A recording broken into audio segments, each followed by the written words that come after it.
नाज़ के बारे में दोस्तों एडा एडा एक प्रोग्राम में इंकशाफ कया निघत नाज़ ऐं उहो कहिड़ो नालो आयो जो निघत नाज़ रोई ॾिनो दोस्तों उन जा लुणक किरी आया उहे तव्हां हिन मुंहिंजे पुठिएं पासे हिकु वीडियो हली रहियो आहे तव्हां ॾिसो पिया था। ऐं उन खां अलावा ॿिए नंबर ॻाल्हि हींअर सोशल मीडिया ते घणी जेका पुछा कंदड़ ॻाल्हि आहे उहा आहे त छा मुमताज़ मौलाई खे कामयाब करण वारी शख़्स जेका आहे उहा निघत नाज़ आहे। छा मुमताज़ मौलाई निघत नाज़ खे कामयाब करायो छाजे करे इहो तव्हांखे ख़बर आहे त निघत नाज़ हिकु फनकार हुयो ॻाइणी हुई लेकिन पहिरियों शादियुनि में डांस वग़ैरह जी कमु कंदी हुई लेकिन जॾहिं मुमताज़ मौलाई शाइरी लिखणु स्टार्ट कई त पोइ मुमताज़ मौलाई निघत नाज़ खे पंहिंजी शाइरी ॾिनी ॻाइण जे लाइ। दोस्तों जॾहिं निघत नाज़ ॻाइणु स्टार्ट कयो त इंतिहाई बहितरीनु हुन निघत नाज़ खे शाइरी जेका मुमताज़ मौलाई लिखी ॾिनी उहा बहितरीनु वायरल थी। दोस्तों शाइरी खां अॻु में त एॾी ख़ासि वायरल न हुई जेको आहे सो निघत नाज़ लेकिन जॾहिं हिननि में पाण में इख़्तिलाफ़ थिया मुमताज़ मौलाई ऐं निघत नाज़ में कहिड़ा तालुकात हुया छा सिलसिलो हुयो मुकमल रोशनी हिन वीडियो में विझंदासीं दोस्तों। छाजे करे हींअर जेके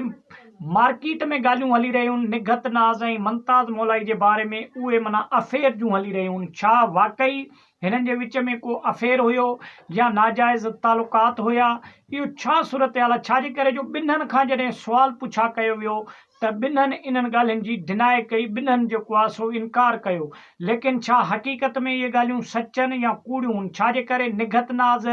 पंहिंजे महिनत करे नंढे हूंदे खां ई हुनखे शौक़ु हुयो जेको आहे सो ॻाइण जे दौरान ऐं जेको आहे सो महफ़िल मौसीक़ियुनि में वञी सिखण जी कोशिशि कंदी हुई लेकिन हिन वक़्तु जेका मुमताज़ मौलाई ऐं निघत नाज़ जे विच में जॾहिं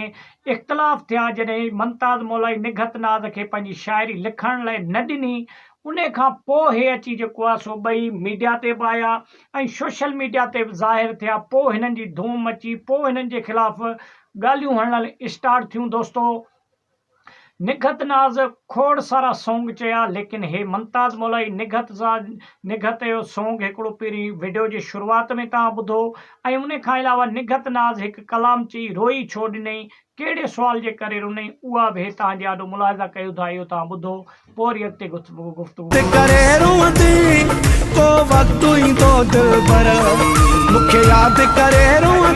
तव्हां ॿुधो ऐं हींअर इनशाला नेक्स्ट वीडियो असां कोशिशि करे आणींदासीं त मुमताज़ मौलाई जे बारे में त मुमताज़ मौलाई जी शाइरी जेका आहे उहा कहिड़नि कहिड़नि फ़नकारनि जेको आहे सो ॻाई कहिड़नि कहिड़नि फ़नकारनि उन जा गीत ॻाया मुमताज़ मौलाई जे शाइर छा पंजाब जा बि कुझु दोस्त आहिनि ॻाइणा जेके मुमताज़ मौलाई जी शाइरी ॻाइनि पिया था